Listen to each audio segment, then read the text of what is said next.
Trust me, I realize this is a bit rich, considering Juve are likely to secure their 9th Serie A title in a row, but they have been poor lately and have failed to capture the imagination throughout much of the season. Since football has returned, they've labored against AC Milan in the Coppa Italia semi-final, later losing the final to Napoli on penalties. They got past that with 4 consecutive convincing victories against teams you'd always expect them to beat, but were then shocked by an in-form AC Milan side after a 4-goal collapse in the second half, were fortunate against Atalanta to get a 2-2 draw, and went from 2-0 up away to Sassuolo to 3-2 down, eventually settling on a 3-3 draw. Across all competitions, they've won just 5 of their last 10 matches. This certainly isn't the Sarri ball that we had expected to see at Juventus, so what's going wrong? To say that Cristiano Ronaldo and Paulo Dybala are the only players that are performing for this side in regards to the attack isn't really that far from the truth. As far as goals go, they have scored 56% of Juve's Serie A goal output, and often while watching Juve, you get the feeling that if they don't score, then nobody else will. At least in regards to open play, as Juve do indeed have guys such as Bonucci and De Ligt, who are often a threat from set pieces. However, as we saw in Juventus versus Atalanta, if you can snuff out Ronaldo and Dybala, you can snuff out much of Juventus's threat in the attack, much of their industry in the attack. Ronaldo didn't have a single shot on target in that first half, his one effort missing the frame, while Dybala didn't have a shot on target in the second half before being subbed off in the 69th minute. Of course, this is entirely down to how Sarri has set up Juve to play, which we will get into later in the video, but in regards to Dybala, and to be fair to Sarri, one of Sarri's biggest achievements on the season is, in my opinion at least, how he has been able to bring Paulo Dybala back to the fore, a player who was on the decline in Allegri's final season after his initial rise at Juventus. In fact, I even made a video about how Juventus was actively trying to offload Dybala in the summer of 2019. So to see him playing at a level such as this again is refreshing. Not his best season by any stretch of the imagination, but certainly an improvement over the last. Higuain has offered up a few goals along the way, though after the last 2 years he's had that have seen him get sent to Milan, then London, and back to Turin again, there's a bit of a mix of perhaps a lack of confidence, given how he has been flogged around, and that flogging around doesn't help him to settle in any sort of way either. So beyond Ronaldo and Dybala, Juventus' attack looks considerably blunt. You have a Bernardeschi that, when not injured, has struggled to make meaningful contributions to the Juve attack. His overall play is quite decent in my opinion though. Speaking of struggling, I have a hard time nailing down where I personally think he is best employed. He has been played down the right in a 4-3-3, though he is most commonly played centrally as well. That's where I think he has a tendency to fade a bit. I like him on the wing a little bit more, or at least somewhere close to the wing, as we'll talk later about how Juve don't utilize the wings to their advantage.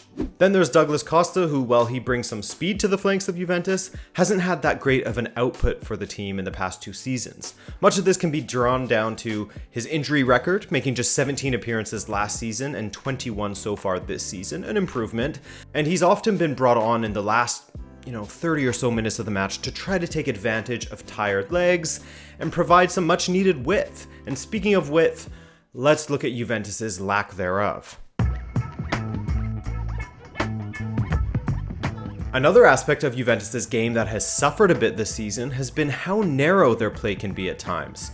Given that Ronaldo often operates best as a forward on the inside left, sometimes he is played there with Higuain ahead of him as the striker and Bernardeschi on the inside right, or a variation will sometimes see Ronaldo played beside Higuain or Dybala in the attack with Bernardeschi tucked behind the forwards if Dybala is in a more advanced role. But regardless of this, Juventus doesn't typically play with any sort of true wingers, and their fullbacks don't get forward enough to help on the flanks.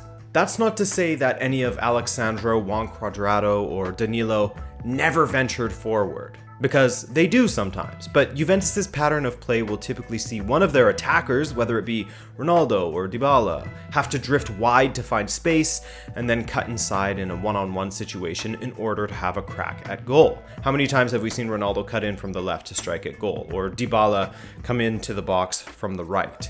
Now, this isn't necessarily a bad thing in theory, but it takes away from the threat down the middle when Juve is trying to build up their play. Juve's main way of scoring in a more direct way lately has been from long balls forward. Ronaldo scored against AC Milan in this manner, while Higuain scored against Sassuolo similarly. With their attackers being forced wide, the opposition defense doesn't have much to consider as far as any sort of attacking pressure centrally, thus making Juve's attack much easier to contain at times. Too often, the fullbacks will cut inside instead of utilizing the wings as they congest the central area of the pitch, and it gets all the more uninspiring when considering Juve's biggest weakness, their midfield. It's a very good thing that Juventus have an extremely capable passer in Arthur Melo on the way, because as their midfield currently stands, they're lacking in anyone with some sort of imagination on the ball. Of course, we all know by now that he has been compared to Xavi, with Messi stating that he has seen glimpses of Xavi in his play, that he has the La Masia style of play locked in. In essence, Arthur will provide much of what Juventus' midfield has lacked. He can carry the ball forward, as he is a decent dribbler, and he can execute passes at a multitude of ranges. He has played on the left of Barcelona's central midfield or on the right. Pjanic, who is on his way to Barcelona, typically plays in the deepest position for Juve as the first outlet for the center backs in Juve's build-up play. To be fair to him, I actually think that Pjanic has been decent for Juventus and has executed what has been asked of him, for the most part at least. His balls from deep to the forwards has provided some of the best service that Juventus' midfield has mustered, really. That said, given that he is a regista, you'd hope that all of the service wouldn't be coming from him alone, and that his two midfield partners would have more of an impact on the play and in driving the ball forward. Most commonly, Juve's midfield has had Matuidi on the left and Bentancur on the right when playing in a 4-3-1-2, as Matuidi provides defensive cover on the left. Though, as we saw against Atalanta, this midfield leaves a lot to be desired as it lacks the legs to beat the press. That, and they don't have any players that are decent at dribbling with the ball. Too often they are passing sideways or forward to Dybala or Bernardeschi in order for those attackers to try and create some magic on their own, while the midfielders clump up in the middle, far too static, rarely making runs beyond the players in front of them to add some dynamism to Juve's attack. By the way, I found these images courtesy of Total Football Analysis, and I've made sure to link to their article in the description, as well as all of their socials. If you want to take a much deeper dive into Juve's tactics under Sarri, then I highly recommend you check out that article because it's really well done. And make sure you follow them on Twitter to keep up to date with all of their publications if you have a vested interest in the more tactical side of the game. Anyways, Juve don't have many midfielders that are good at dribbling past opponents. Adrien Rabiot has shown that he is capable of driving forward with the ball now and then, as he did when he scored against AC Milan recently, something that Juve's midfield is dying for, in order to provide opposing defenses something else to consider.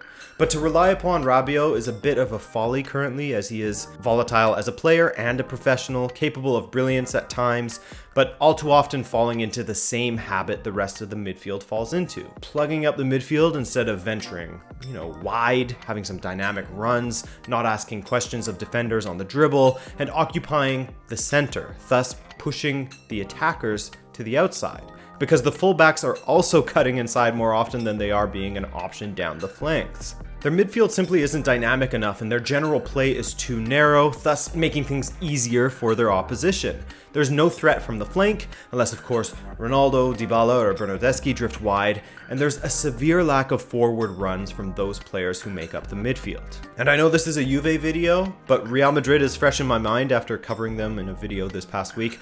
But in watching Real Madrid play, the amount of times you see Luka Modric and Toni Kroos venturing forward alongside Karim Benzema and making runs in behind the defense for, Dani Carvajal or Marcelo to slot them through is astounding. And you just don't see that kind of thing with Juve's midfield and fullbacks. There's not enough overlap or width. Now, of course, that's partially down to Sarri, but also down to the players he has at his disposal in regards to the midfield. Pjanic, an aging Matuidi at 33, an aging Khedira at 33 who happens to also be injury prone. Ramsey will be 30 in December, also injury prone. Bentancur is a bright spot, if you ask me. And then there's Rabiot. With Arthur on the way and rumors of Jorginho as a possibility for Juventus as well, a favorite of Sarri's, that would certainly look like an improved midfield. Jorginho, dead center, Arthur on the left, Bentancur on the right. Not bad. But as things stand, their narrow play coupled with their static midfield certainly sheds at least some light upon some of the issues that Juve's attack has been dealing with this season, certainly when facing tougher opposition. But be sure to let me know what you think has been holding Juve's attack back, or if you think it's just a bad bit of form for I Bianconeri, and eventually Sarri's sparkling attacking football will meet our expectations. Beyond that, I thank you for watching, I of course being Adrian. Be sure to subscribe if you want to find your way back to us a little more easily, and we'll catch you in the next video. Ciao!